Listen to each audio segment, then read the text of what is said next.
Good afternoon, everybody, and welcome to this week's Wellness for All webinar, when we'll be looking at the topic of seasonal affective disorder. We've run over 30 wellness webinars now this year, and a large majority of those have come about through your suggestions and recommendations for speakers and organisations that you'd like us to engage with. So thank you for everybody who's contributed so far.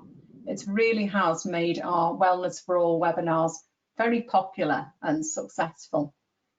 We're starting to think about now scheduling in our subject areas for early next year. So it'd be great if you've got any thoughts at all around Wellness for All webinars you'd like us to cover. Please do, drop some comments into the box today or send myself or Anthony an email. But what are we looking at today? We're looking at seasonal affective disorder. It's a type of depression that people can experience during particular seasons or times of the year. It's sometimes known as winter depression because the symptoms are usually more apparent and a lot more severe during the winter. Research shows that 29% of adults experience symptoms of SAD at this time of year, ranging from low energy levels to low self-esteem and anxiety. And I'm sure, that hasn't been helped by a second lockdown for us all. So who's joining us to help us with this subject today? So it's great to welcome back Sue, who's one of our regular speakers. Sue's a registered nutritional therapist and wellbeing coach. She delivers a wide range of programs and courses and workshops and one-to-ones.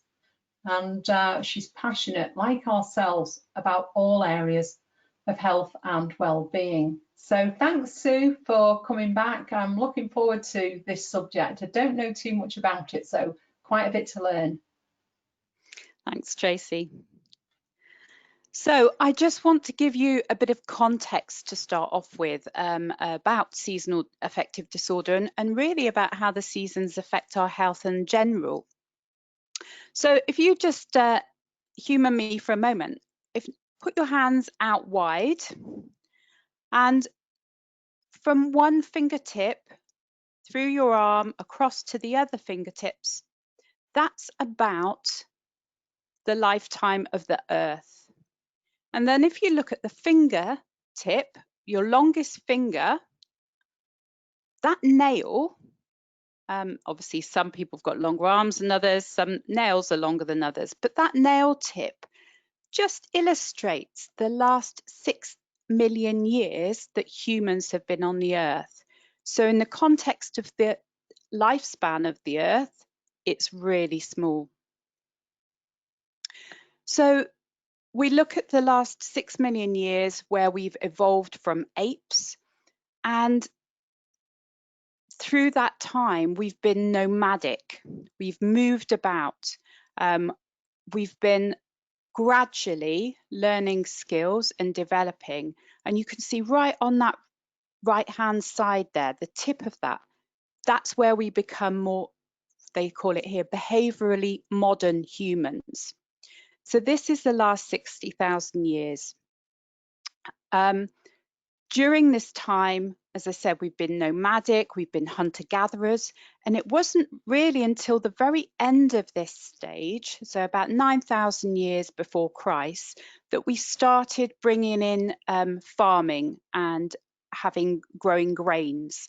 This would have meant that we'd have started to settle down and be based more in one area. So looking at our more closely recorded history, so 3.5 years before Christ, so this is thinking about when Stonehenge was built, up through Babylonian times, the ancient Egyptians, the Roman Empire, learnings around traditional Chinese medicine and Ayurvedic medicine, they were all starting to understand that light, heat were making, and colour were impacting people's health.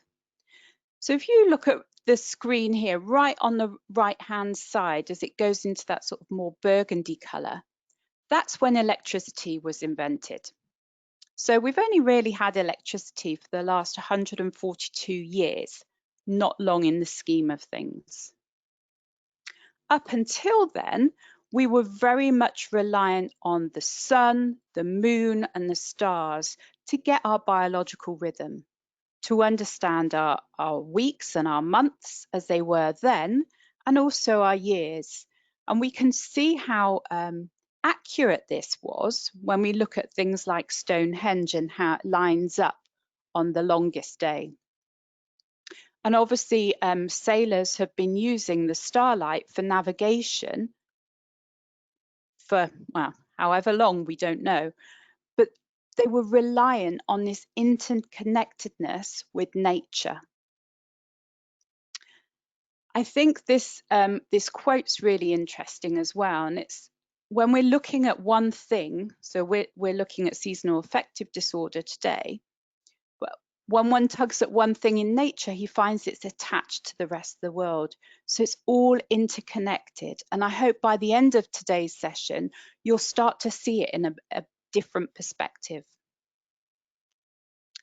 So we would have been much more in tune with our seasons, and obviously living in the UK, we do have a seasonal, very dramatic seasonal life, but we would have been much more reliant on sowing our crops in the spring, harvesting in the late summer, autumn, and then storing over the winter. And the winter was really a time for hibernation, of stocking up, and the same for the animals and nature around us. But I think quite often now, when we live in cities, it can be very hard to actually even really know what season it is unless you take the time to go to parks or you've got trees and that around you. So the sun. Everybody knows, no matter what time of year it is, when the sun's shining and you've got that blue sky, everyone feels better. Everyone is brighter, smiles more cheerful. And why is that? So the sunlight increases our serotonin levels, and serotonin is a hormone that makes us feel good. We synthesize vitamin D when the sun is our skin, is exposed to sunlight. And this is more often these softer areas of skin rather than just the backs of your hands. And in the Northern Hemisphere, this can only happen from March through to October. So if you think when the clocks change, that's a really good indicator of whether the sun is strong enough for us to synthesize that. I would add that, sunscreen is important to prevent burning. So it's about early on in the day before the sun gets too hot. So full spectrum light is comprised of all colors. And even the Romans, the Greeks, they knew that all color was important to us. They maybe didn't understand the science like we do now. But if you look at the morning light with this higher levels of blue and green light, this is more stimulating. And then we get those reds and oranges in the evening, which is calmer. So you can start to see how the time of day can have an impact on us as well, potentially. So our biological rhythms would have been very much in line with that. So our cortisol, that's the hormone that helps us to get on with our day. Typically, it would peak on this diagram. It shows about 10 o'clock in the morning. That's when we'd be at our peak. So our peak alertness, and then it would tail off during the day. There is science to show that actually teenagers, they might get their peak later on in the day, which is quite interesting, especially if you've got teenagers and you're trying to get them up in the morning. The other line we have on this graph is melatonin. And melatonin is really important in this respect. It's the sleep hormone. It's the hormone that keeps our biological rhythm, which we know as the circadian rhythm. And this peaks in the evening, so about 8, 9 o'clock. So we want this natural fluctuation between the cortisol and the melatonin to help us to get through our day. This diagram illustrates the circadian rhythm and how much it plays a part in our what we call our body clock. So as we wake up in the morning, naturally that would be through stimulus through daylight. We get our high alertness, as I said, around 10 o'clock, and that should happen naturally whether or not we've had caffeine. So we should be quite bright and active throughout the peak of the day. And then gradually it will slow down coming up to bedtime. And here you can see it says melatonin secretion starts at around 9 o'clock. So this would differ a little bit, but from 7, 8 o'clock, most people find that they're quietening down. And melatonin is, it has a very subtle effect on the body, and it's just what just eases you in to going to bed. So it's very gentle. It just helps the body to slow down. Some people have a problem actually synthesizing melatonin levels due to genetic reasons or DNA issues, but there are ways that we can manipulate this in a very gentle way.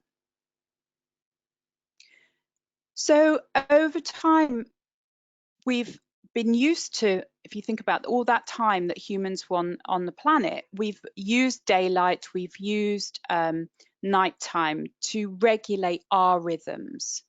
And as I said, we've only had electricity in the form of light for the last 142 years.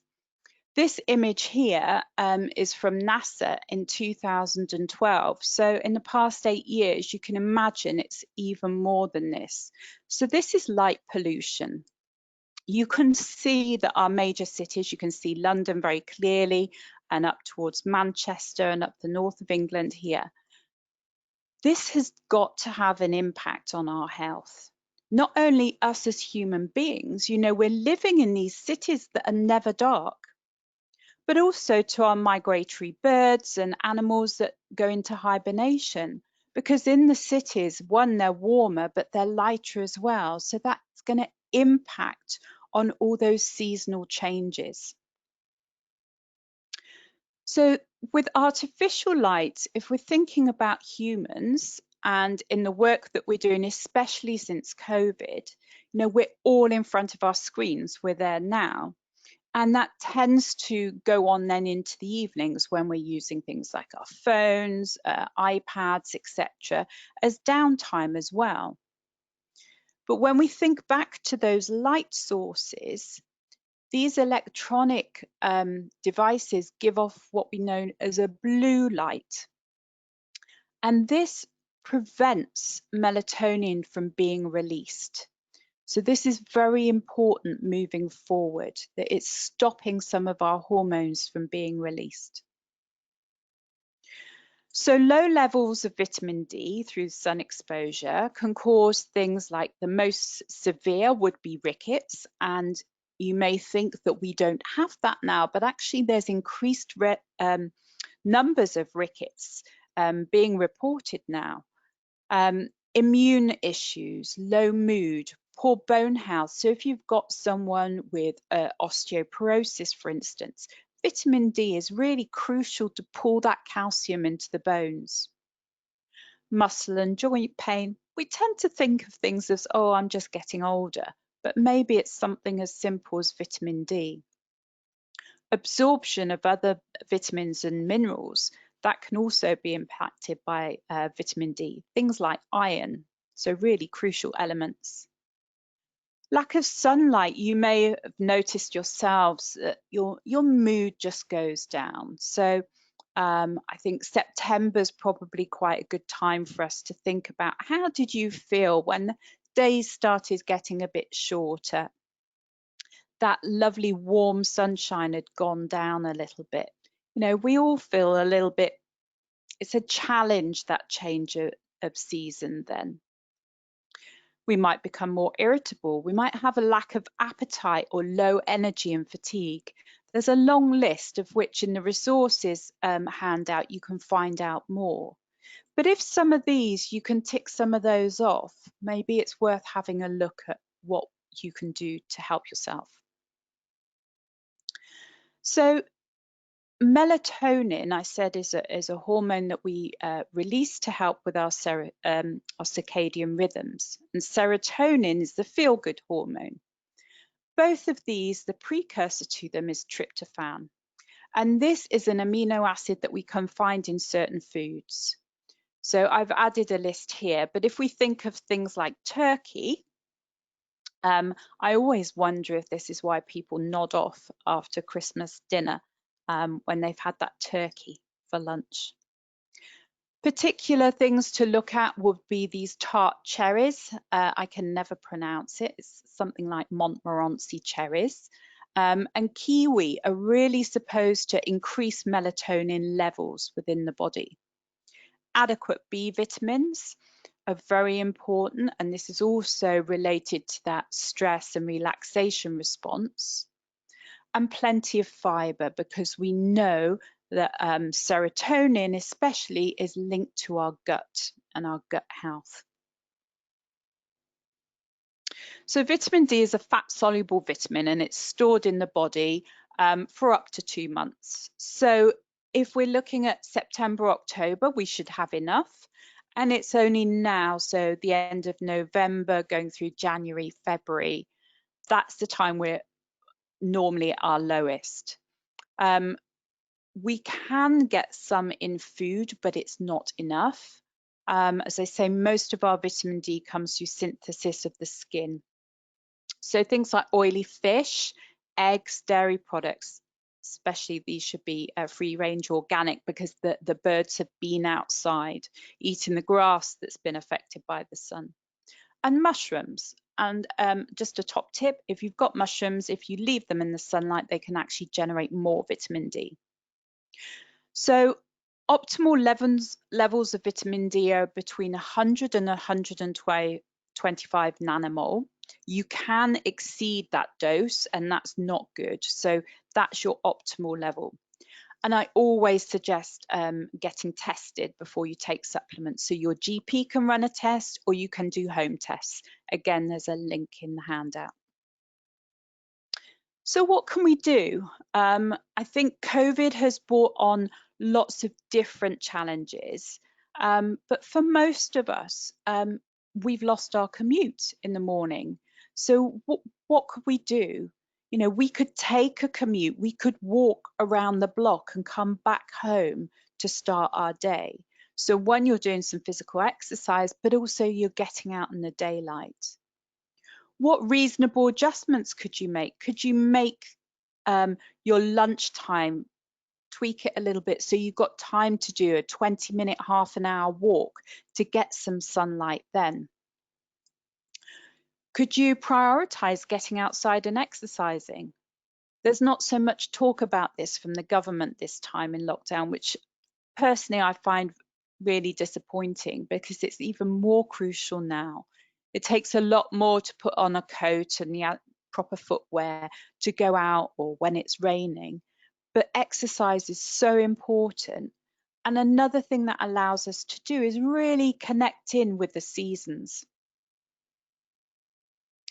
You could have plants inside your home. So anything, even just a bog standard spider plant, it helps. They give off oxygen, they clear carbon dioxide, but it helps that connection.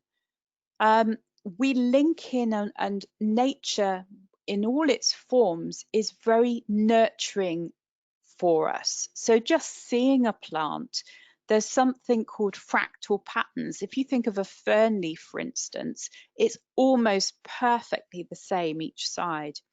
And our brain finds those sort of clues from nature very calming. Colour has a big impact on our mood and how we feel. Personally, I'm not a fan of yellow, but I do love in the springtime when all the daffodils come out. So thinking about the colour. And in different countries, we we have different associations with colour. I lived in Scandinavia for a while, and their winter coats were just so much more bright and vibrant. Most people in the UK, they would be black, grey or dark blue. So think about how you can introduce colour into your life. And smells, so things like orange, citrusy smells are very uplifting. So whether it's a scented candle or aromatherapy, having that around your workspace can really help. And eating seasonally. So when we begin to eat seasonally, one, we're increasing diversity into our diet, which is a huge thing. Imagine those hunter-gatherers, you know, they were, again, very much in tune with the seasons in comparison to what we do now. I think some of the problem is that we try and live 24/7 each day, 52 weeks of a year, in roughly the same. We might swap a roast with a salad, but it doesn't vary hugely. So if we start eating more seasonally, we become more in tune with the seasons, and we're feeding that diversity within our gut as well. So the key principles from today's session are really to try and get some exposure to sunlight. The earlier in the day, the better, because that sunlight connecting with your pineal gland, which is just behind your sort of forehead here, that's when we're actually going to stimulate melatonin to be produced. So it's getting a bit grey out there now. If you can't do that, I'd really suggest getting a SAD lamp. So if you go on any of the electronic sites, if you wanted to check out Amazon just to source them, you want a 10,000 lux, so that's the measurement of light that these lamps give you. And they're not very big. I've got one that's just a bit smaller than a sheet of A4. And you just have that on by your laptop for an hour, maybe half an hour in the morning, to again stimulate the pineal gland to produce that melatonin. And then if you're using a computer or screens later into the evening, I'd really recommend some blue light blocking glasses.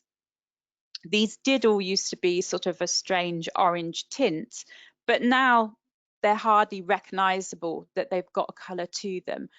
You can get them again online for anywhere from sort of £5 or £10. If you've got people that are using screens, teenagers that are gaming as well, or you do suffer from insomnia, I'd really recommend this, because when we use laptops, etc., and we're exposed to that blue light, it blocks the release of serotonin for up to an hour and a half. So if you imagine you're going from your laptop or from your phone, putting that down and trying to go to sleep, it's just not going to happen. So trying to minimize that screen time ideally, and if you go back to the session we did on sleep, that gave you some suggestions there. Always try and sleep in a dark room. We want to mimic how we would have been in nature. So when it's dark, we want to calm down our central nervous system. So soft lighting, so things maybe like when the Himalayan salt lamps, or having the soft light bulbs in your house and lamps, so it's not a direct light. Get back in touch with your seasons and notice that, you know, in the winter you might feel, you know, a bit slower, you might want to be at home more, might want more comforting food, and that's fine. So it doesn't have to be stodgy unhealthy food, but it's just listening to your body, and that this would have been a time of hibernation for us, and we can't, you know, go at the same rate as we do in the summer. Our bodies naturally don't want to do that. So you probably always need to question whether it's just being laziness or whether you are in tune with your body, but you know yourself better. And if any of this, you've tried these different suggestions and you're still having trouble, speak to your GP and let them know. Seasonal affective disorder does, as we said, affect about 30% of the population. So you won't be, you will be listened to now. It is much more recognised. And in some hospitals, especially in Scandinavia, they've been treating people with seasonal depression for 25, 30 years now with things like SAD lamps.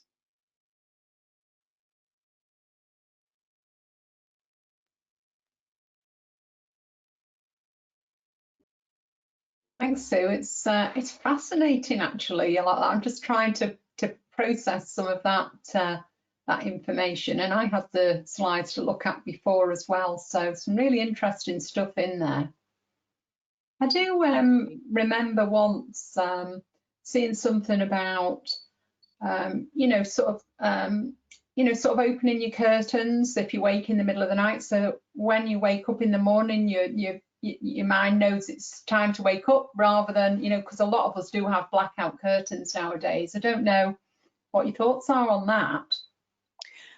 Yeah, definitely. And some you can get alarm clocks that light up gradually as well to mimic sunlight. I think this is where people that are doing shift work find it really difficult as well. And we all know it's much easier to get up at 6:30 in the summer than in the middle of December. So yes. Is that why, people who do shift work, the facts are there and the evidence that it can, have a detrimental effect, on you? I know my husband, he worked permanent nights for 5 years when our daughter first went to school, so we could, pick her up. So, certainly in winter, didn't really ever see any sunlight. That can't have really been good for him, thinking about it and listening to your webinar today. No, and I appreciate some people, they do have to do the shift work, but we know from a disease risk, it puts you at much higher risk of certain diseases when your circadian rhythm gets out of sync like that. And I've recently come across something called ICU psychosis. So people that are in intensive care because the lights are so bright and they're on constantly 24 hours a day, that without that natural hint of light and dark, a lot of patients do suffer a psychotic episode as a result of that. Right. Oh, it's fascinating. We've got a couple of questions come in. Sure. I'm coping well with the technology. It's looking a bit different today. I'm at my mum's today, and so on my work laptop rather than my home PC. So these things are sent to try us, but nevertheless, got some questions come through. Does a week in the sun give you enough of a boost to last most through the winter? So it'll definitely give you a boost, but I think it's really important to know where you are to begin with. So I've regularly seen clients that their levels are only about 13 to begin with. So you might then, your week in the sun, that might bring you up to maybe 50 if you're lucky, but you're still deficient. So getting tested, it is really important, especially sort of towards the end of the summer, because we had a good spring and summer this year in the UK, so we should have got adequate levels. But if you're always starting from a level being deficient, you've got to top that up. So it's more about regular top up each week rather than, sort of fill your tank and make it last. Is that the... Yeah, because we're only going to store it for 2 months anyway. But every single cell in our body has a vitamin D receptor. So we're only just beginning to learn how important this is for so many different functions in our body. And thinking about COVID now, there is the science that has come out just recently to show how important optimal levels of vitamin D are to help lessen the severities of COVID should you catch it. Yeah. I remember one, I'm sure it was one of your nutrition ones that said, you know, if we pop our mushrooms outside in the sun, they'll soak up the vitamin D. Yeah. It's really just sort of stuck in my mind, that one, and I do love mushrooms, so I have done it. Brilliant. Got some more questions. I don't know anything about this that this person's sharing with us, so you might know. Do you rate the colour shifts that make screens a more yellow colour? I have this switched on my work screens as well. I think probably it's down to the individual. Some people are going to be more sensitive than others, but I think because most of the tech companies know that this blue light is a problem, that they are starting to do that. So if you've got an iPhone, for instance, you can do that. I think it would be interesting to see and just see how sensitive you are, but in theory it should work. But if you've got issues like insomnia, you're struggling to get off to sleep, I would definitely recommend trying the glasses. Okay, so this person said this is an odd comment. I'm not sure it is quite so very odd. But they're saying, please don't laugh at us. Of course we won't, you know, we're amongst friends here. But their dog hates bad weather and always seems a lot happier in the summer. I wonder if our pets are affected too. I don't see why not. You know, if you go back to that light pollution, you know, they're used to being linked in with the sunlight and that as well. It'd be an interesting conversation to have with a vet and ask them. Yeah, we might try and find someone to ask that question to. I'm interested to know myself. A couple more questions. Why do you think some people experience SAD in the summer instead of winter? They'd heard about this online? Well, I think again, it's getting out of that circadian rhythm. You know, if you think about maybe how you work, do you get outside?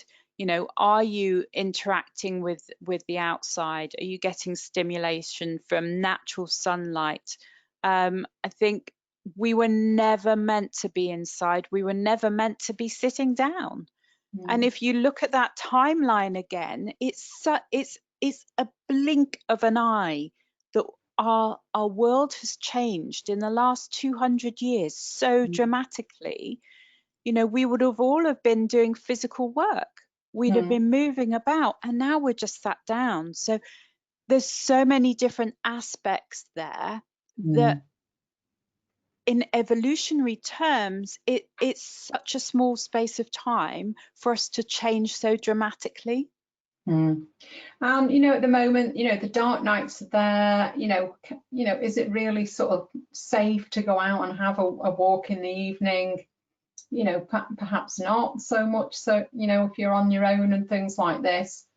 So, you know, I'd encourage people who are working from home, you know, to take the opportunity, make sure you have your lunch break and go out, you know, for a walk in the day and, you know, or another time in the day and catch up later on, just to take that opportunity of, you know, getting out in the sunlight. People are working so intensely at the moment. Absolutely, you know, and you've got to be fresh quite air. disciplined to turn off.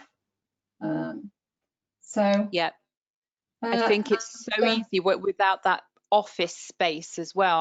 I've suggested to clients you literally put a sign working hours on the door of your wherever you do your work from, and you're not allowed to enter outside of those times. Yeah. Okay, another question here.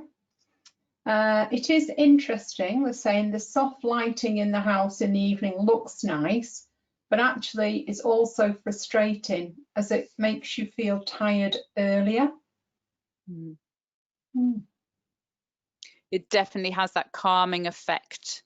It's the same as for us looking at, you know, firelight. It's those warm orange and red tones that are very calming on the central nervous system. But you're right. Yeah. Okay, so that's the end of our questions. So thank you for sending them through. There are quite different ones today, really interesting ones. Thank you, Sue, for answering those. Let's just have a look what our webinar is about next week. So our webinar next week, Simon Richardson from Golden Tree is back with us. He's going to be talking about post-traumatic stress disorder. So we'll be finding out all about that next week. So I do hope you can join us. We did adjust the time of the webinars to 1 o'clock in the afternoon. But again, I'd be really interested to hear people's views. Does the 1 o'clock work better for you, or was the morning better for you, etc.? So as I said a little bit earlier, we have scheduled some webinars into the new year, but we're always looking for ideas. These are your wellness webinars. We want to make them right for you, and that's with regards to content and the time of them as well. But in the meantime, Sue, thank you very much for a very interesting session. I'm absolutely going to go back and look at those slides again.